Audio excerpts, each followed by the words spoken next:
ಕಾಲ್ ತುಳಿತ ಪ್ರಕರಣದ ತನಿಖೆಯನ್ನು ಈಗ ಸಿಐಡಿಗೆ ವರ್ಗಾವಣೆ ಮಾಡಲಾಗಿದೆ. ಚಿನ್ನಸ್ವಾಮಿ ಸ್ಟೇಡಿಯಂ ಬಳಿ ನಡೆದಿದ್ದ ಕಾಲ್ ತುಳಿತ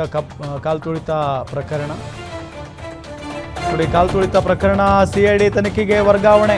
ಚಿನ್ನಸ್ವಾಮಿ ಸ್ಟೇಡಿಯಂ ಬಳಿ ನಡೆದಿದ್ದಂಥ ಕಾಲ್ ತುಳಿತ ಕಬ್ಬನ್ ಪಾರ್ಕ್ ಠಾಣೆಯಲ್ಲಿ ಎಫ್ಐಆರ್ ದಾಖಲಾಗಿದೆ. ನೆಗ್ಲಿಜೆನ್ಸ್ ಡೆತ್ ಅಡಿ ಪೊಲೀಸರು ಪ್ರಕರಣವನ್ನು ದಾಖಲು ಮಾಡಿಕೊಂಡಿದ್ದಾರೆ. ಆರ್ಸಿಬಿ ಕೆಎಸ್ಸಿಎ ವಿರುದ್ಧ ಪ್ರಕರಣವನ್ನು ದಾಖಲು ಮಾಡಿಕೊಳ್ಳಲಾಗಿದೆ. ಕಬ್ಬನ್ ಪಾರ್ಕ್ ಪೊಲೀಸರಿಂದ ಸಿಐಡಿ ತನಿಖೆಗೆ ವರ್ಗಾವಣೆ ಮಾಡಲಾಗಿದೆ ಅಂತ ಹೇಳಲಾಗ್ತಾ ಇದೆ. ಇಂದು ಅಥವಾ ನಾಳೆ ಅಧಿಕೃತ ಆದೇಶವನ್ನು ತಿಳಿಸುವಂತ ಸಾಧ್ಯತೆ ಇದೆ. ಇದರ ಬಗ್ಗೆ ತನಿಖೆ ಆಗಬೇಕು ಅಂತ ಹೇಳಿ ಬಹಳಷ್ಟು ಜನ ಹೇಳ್ತಾ ಇದ್ರು, ರಾಜಕೀಯ ನಾಯಕರುಗಳು ಕೂಡ. ಹಾಗಾಗಿನೇ ಈಗ ಕಬ್ಬನ್ ಪಾರ್ಕ್ ಪೊಲೀಸ್ ಠಾಣೆಯಲ್ಲಿ ಎಫ್ಐಆರ್ ಕೂಡ ದಾಖಲಾಗಿದೆ ಆರ್ಸಿಬಿ ಮತ್ತು ಕೆಎಸ್ಸಿಎ ವಿರುದ್ಧ.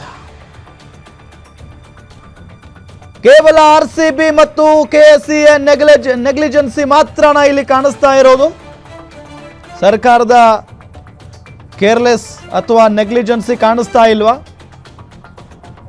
ಆದರೆ ಇಲ್ಲಿ ಕಬ್ಬನ್ ಪಾರ್ಕ್ ಪೊಲೀಸ್ ಠಾಣೆಯಲ್ಲಿ ದಾಖಲಾಗಿರೋದು ಕೇವಲ ಆರ್ಸಿಬಿ ಮತ್ತು ಕೆಎಸ್ಸಿಎ ವಿರುದ್ಧ ಎಫ್ಐಆರ್.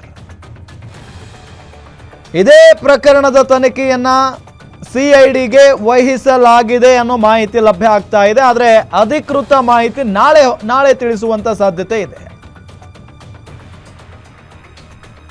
ಸಿಐಡಿ ಈ ಪ್ರಕರಣವನ್ನ ಭೇದಿಸುತ್ತೆ.